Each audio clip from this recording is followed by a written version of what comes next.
Hello, I'm Jenya DeLima. Welcome to Writing and Editing, the author-focused podcast that takes a whole-person approach to everything related to both writing and editing.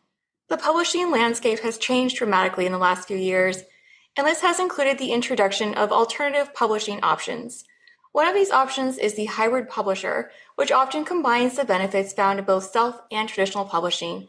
An international best-selling author, J.D. Barker, is here to share his thoughts on the future of hybrid publishing. Well, first, I am so thrilled to have you here. Well, thanks for having me. I appreciate it. So, just because I see this come up all the time in writer groups, could you share the differences between hybrid and vanity publishing? Yeah, I'll go into a little bit of a backstory so you guys have everything. So I indie published my first title, but I ended up selling a lot of copies, which put me on the radar of the traditional publishers. So I ended up doing a couple trad deals after that. Then after that, I started looking at the economics because if you publish anything as an indie, you do really well. Like you make roughly about 70 cents on the dollar. And on the traditional side, it's fantastic. They give you a big check up front, but what they don't tell you is you have to pay that money back and you have to pay it back in these, small little percentages, usually like 15 to 20 cents on the dollar. So I basically got to the point where I didn't need that advance anymore. I was doing really well. So I started to question that math. So I went to my agent, and with the next book, I said, I'm going to retain English rights for myself. I'm going to publish those on my own, through my own indie press, and you can go ahead and sell all the foreign territories as you normally do. I'm in roughly 150 different countries, about 30 or so different languages. So, it still kept the door open. So the difference, basically the way I see it, a vanity press is, basically somebody that is asking you for a check to do X. They'll put your book out, they'll design your cover, they'll edit it for you, they'll do all these different things, but you have to cut them a check in order to do that. Sometimes that can be worthwhile. Most of the time, when you really break it down, it's really not. A lot of it depends on, how much work you're willing to take on yourself, how much you're willing to give up. You have to weigh all these things, but there's a lot of people out there that will take advantage of an author in that particular situation. And I think that's where the vanity presses, they really did a lot of that. They were horrible, back in the day. You go back to like 80s, 90s, and probably before that. I think they've been around since the beginning of publishing. In today's world, what I typically call a hybrid approach is what I had mentioned I did with that last book. The book was traditionally published in some countries, it was indie published in others. So it was kind of a mix of both. Oh, interesting. So, when you were looking at the economics of each of it, did you actually sit down and do the math and find a break-even point with one method over the other, or how did you go about doing that? Yeah, well, the thing is with the traditional side, like I mentioned, they'll give you a nice big advance check, but then you have to pay all that money back. It's just an advance. And some of the other things that I saw that I didn't like is, I would get charged for various activities. If they sent books out to, promotional items, things like that, like a lot of expenses basically ended up in my column as a red letter item, Oh, something that I would really? have to pay back. Yes, you have to really look at your contracts very closely and ask for the accounting because a lot of publishers, they won't even send you that. A check just goes to your agent and your agent they take their 15%, they send you the difference. You typically don't see the paperwork involved or like an Excel spreadsheet breaking things down. And I started asking for those. And then when I started asking for them, I saw some things that were red flags for me. Can you mention what some of those red flags might have been? A lot of it is just various expenses. Years back, I worked in the music industry and I saw the exact same thing with record labels and artists. Somebody would go on tour and, like the cost of their tour bus would get charged back to them. The cost of gas would get charged back. The cost of the employees to set things up at that particular event, their hotels, like all that stuff got charged back to the artist. And the artist wasn't aware of it, unless you actually looked at those line items. It's not quite as bad in the publishing industry, but I feel like it's kind of leaning in that direction. These margins are just getting tighter and tighter as the years go by. And I think publishers are looking for any way to stay positive. And unfortunately, the cash flow it's getting so tight. I think they're looking at the authors, like what can we move from our column to their column from an expense standpoint? And it's completely different publisher to publisher. You have to really look at it very, very closely. hmm That's something I've heard a lot, especially with marketing and that sort of thing, where we're thinking about like that golden age of publishing, and there's still all those assumptions floating around 50, 70 years later that these will still be covered, that you will have a book tour and it will all be covered by the publisher and arranged by them, or that you'll have all these signings and same thing. But yeah, it just seems to be exactly like what you're saying. More and more of it is being shifted over to the author or not being done at all if the author doesn't do it. Yeah, I mean, one of the other things that I started doing when I was on the traditional side is I would ask for a copy of their marketing plan, and I was pretty lucky, that the books sold for decent amounts. I got fairly big advances, and because of that, I had a nice marketing team behind each of the titles. So they would send me a PowerPoint presentation, basically detailing everything they're going to do. And as an indie, I would start seeing things that they're not doing. Like they weren't doing BookBub ads, they weren't doing Facebook advertising, they weren't doing this, they weren't doing that. Initially I brought that up and said, we kind of divided and conquered. Like that was my thinking. You guys do this stuff, I'll do this. And I shared all that with them. But what I found is if I told them that I was going to spend money on Facebook ads, then any budget they had for Facebook ads kind of got shifted to something else. They basically cut back. So I stopped telling them what I was doing. I just started doing things on my own and just to augment what they were up to. And that worked for a while too. You have to remember that this is a business relationship. They're not your best friend. They're trying to make money, hopefully off of your book. In the end, you have to look out for yourself. So I'm just extremely cautious. Hmm. We touched on this a little bit, but what would you say if you just had to make a grand observation about each of these types of models? What's left up to the author, and then what's taken care of by the publisher with each of the main three? Years back, I think Hollywood glamorizes the author life quite a bit. If you see an author in a movie or a TV show, they write their book, they're sitting in a nice quiet office with a fireplace going and the pages are kind of growing next to their typewriter or their printer. They finish it up, they mail it into their agent, and then they're kind of done.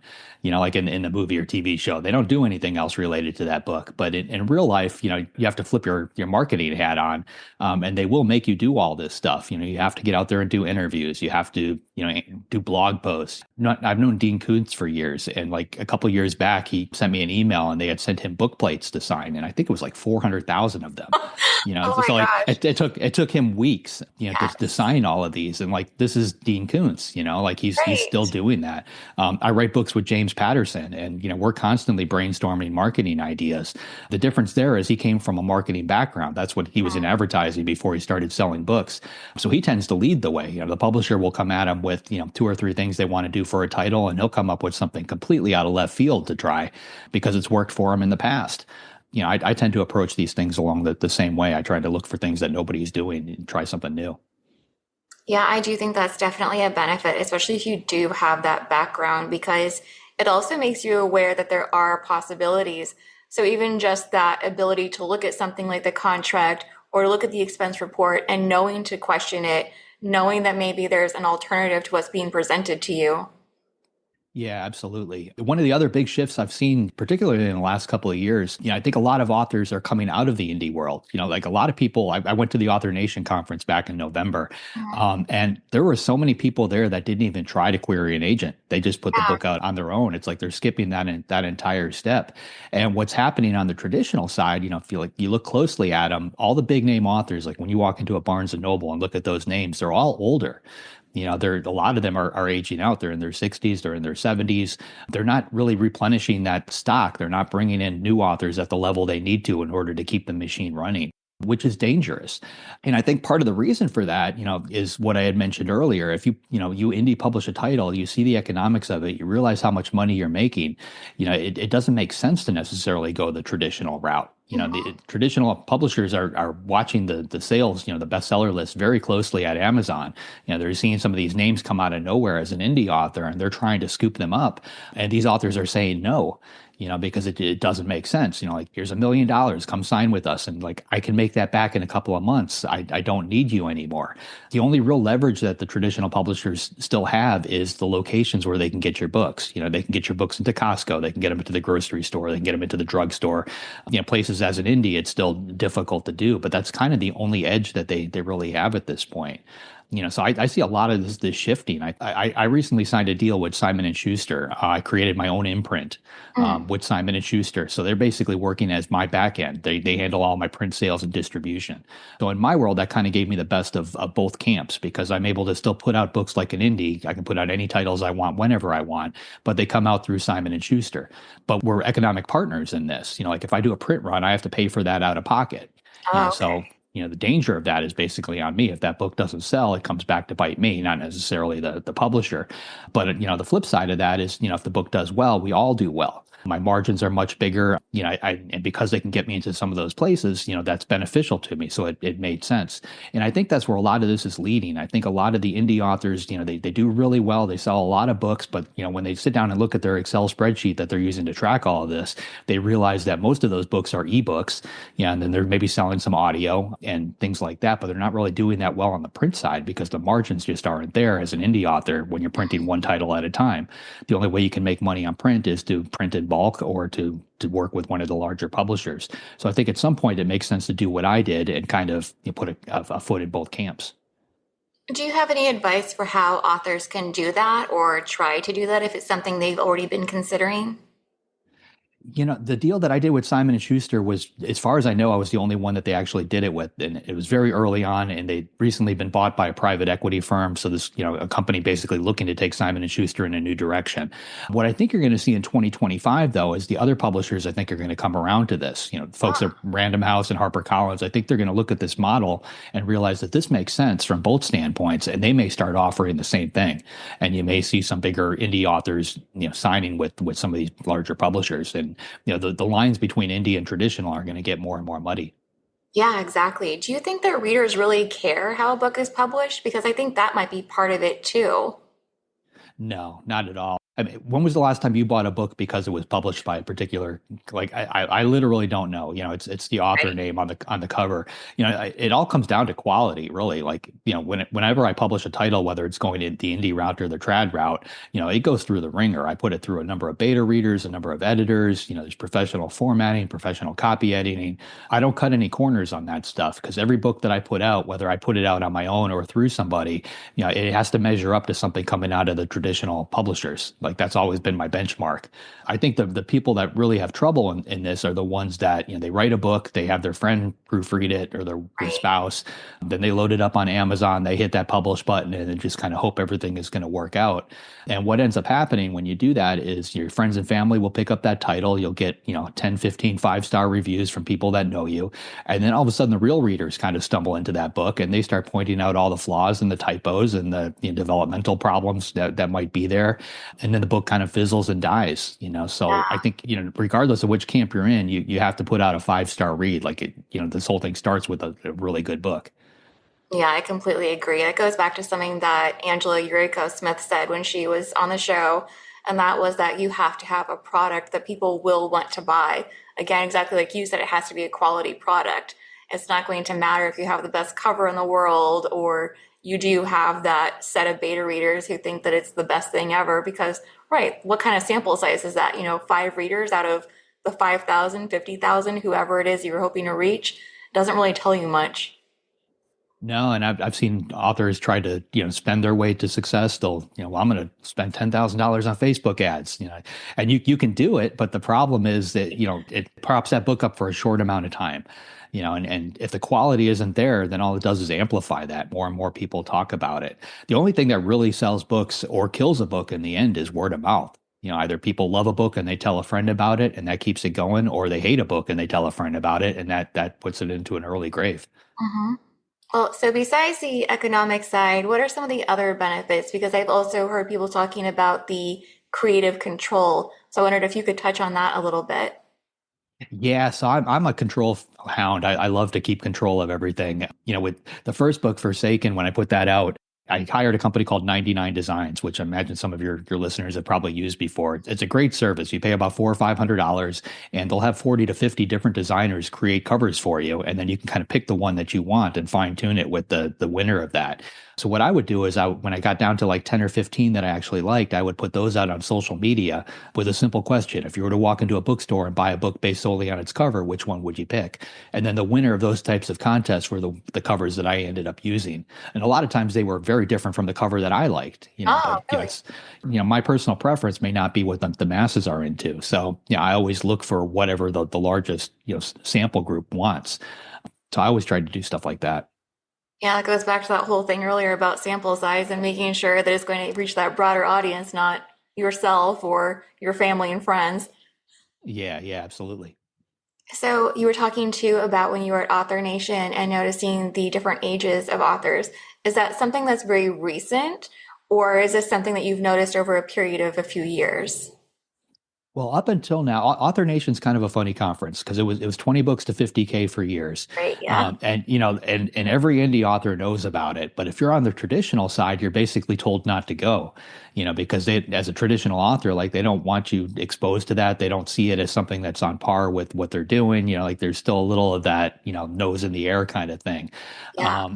So I avoided it for years, not because I didn't want to go, but it just didn't seem like the right fit for me. So I went to the typical conferences. I went to BoucherCon, I went to Thriller Fest, the ones that I was kind of expected to go to as a thriller author. But one of the things that I noticed at each of these is the ages of the various authors were getting up there along with those big name, authors that, we all know, the ones we see in the bookstores. But the attendance was kind of climbing too. When I went to something like Thriller Fest, I saw older, authors there, not a whole lot of younger people. When I went to Author Nation, it was the exact opposite. I saw like 20-year-olds, 30-year-olds excited about, writing and getting into this profession. So it was very refreshing for me. I mean, one of the other things that I noticed, and I've always felt that, big conferences like Thriller Fest or BoucherCon, they're fantastic at helping debut authors out and getting noticed, and they're great at promoting the really big names, but they don't really do a whole lot for those people that fall in the middle, which is the bulk of authors that are published out there. You really need to figure out, like once you get the book out, you need to figure out how to, take it to that next level, how to start selling internationally, how to score a film option, all these other things that come into play. And at Author Nation, I found answers to those things. They're helping that segment of people in the middle, which I think is very beneficial too. Yeah, exactly. I think that also just points back to what you were saying earlier about how we're going to continue seeing these changes within publishing because even just these observations you're making there, I'll point to it. But is there anything else you've seen that shows we're heading in that direction? I think I've seen a lot of the cuts that happened last year were a little frightening at the large publishers. They're trimming back and they're squeezing every employee for whatever they can get out of them. It doesn't matter what business you're in, when you see that happening, that business is going in the wrong direction. And we're still seeing that, like there's still layoffs happening at these big publishers. They haven't righted the ship yet. And part of that, I think, is because they haven't changed their business model in so many years. I had mentioned the marketing plans that I used to get on my trad published books. I got one 2 years ago that was virtually identical to one that I saw 8 years ago for another Oh, book, really? other than they did like a find and replace on the document. I mean, they didn't change anything from a marketing standpoint. They're basically doing the exact same thing. We're going to target these newspapers, these magazines. We're going to send you a couple, these conferences. They're doing the same thing they did 10 years ago and hoping that it's still going to work. And, this world is just evolving so quickly. It's not the same place it was 10 years ago. You have to change with it. Yeah, exactly. That's another thing too I've heard about traditional publishing, but just in general, the slowness of everything and how the turnaround time might be much lengthier than what you were hoping for. But it sounds like that plodding along is happening at every single step, not just the publication date, but even with adopting these new changes that, like you said, the indie authors are already doing and they've already moved on to something else. Yeah, I mean, any big corporation, they tend to move slow. They get comfortable and they don't adopt change as quickly as they did when they were a startup. Hmm. So if you had to guess what publishing as a whole is going to look like, say, 5 years from now, what do you think it will be? Oh boy, it's hard to figure out where it's going to be 30 days from now. We could do Um, 30 days instead if you'd like. I mean, I see. I think the deal that I signed with Simon and Schuster, I think is going to be more commonplace. I think you're going to see the big publishers reaching out and basically striking more of a business deal with authors rather than signing an author as an employee, as a work for hire kind of situation, or which is what it's always been in the past. I think it's going to make sense for us to all kind of partner together. Indie authors can use the resources that traditional publishers have. Traditional publishers want the big name indie authors. They just have to find a way to make it all work. What do you think that will look like earlier on in the process, say even when someone is trying to query or find an agent? A lot of people ask me whether they still should query an agent and go that route. And the truth is, yes, I think you should for a lot of reasons. I think if you've got a brand new book and you've never published before, hearing from those gatekeepers, it's very important. If you query a bunch of agents and they all turn down your book, there's probably a reason for it, and you need to listen. And if they don't give you an answer, I always tell people to prod them, find out if they rejected you, see if you can find out why. If you're hearing the same thing from multiple people, the answer isn't put it out on your own as an indie author. The answer is to fix that problem. because, like I mentioned earlier, you need a 5-star read regardless of how you put it out in order for it to succeed. So you have to figure all those things out. I think having a book in the traditional world is a huge learning experience. Seeing it go through all of those different steps. If you're not familiar with publishing, that's an easy way to get a crash course. You can try and stumble through it and figure it out on your own as an indie author, but if you have a book with Penguin Random House or HarperCollins, like you can, document every step that they take from start to finish. And then when you do, get to the point where you want to put out a book on your own, if you ever decide that's the route you want to go, at least you know what all the steps are. You know how to take them. Do you think there's anything that could possibly happen that would shift this potential future in a different direction? Think another weird shakeup, like Amazon came in and they completely disrupted the entire system. Even today, like they're still one of the biggest publishing companies out there, but they're Yeah. not really recognized as that. Most of these surveys, like if you like the top five, like Amazon is never mentioned as a top five, even though in reality they are. If you look at the bestseller list, at least on the Amazon side, most of those titles are their own. They've got a unique situation because they can see what people are searching for on Amazon before they actually buy anything. They can go out there and find authors to fill a void, based on just what they're seeing in search results. That I think is huge. I think AI is going to obviously disrupt everything again. Oh, yeah. Whether it's AI written books or it's AI being used to sell books, who knows how it's going to come into play, but it's going to shake this place up tremendously. Have you noticed some shifts already happening because of the introduction of AI in the whole publishing world? I've seen a lot of horrible writing coming out of AI. Yes. I've played with it just to try and stay on top of the technology. And for me, using it is almost like talking to an encyclopedia. Like it's not capable of an original thought. It can regurgitate things that it's read, things that it's been taught over and over again.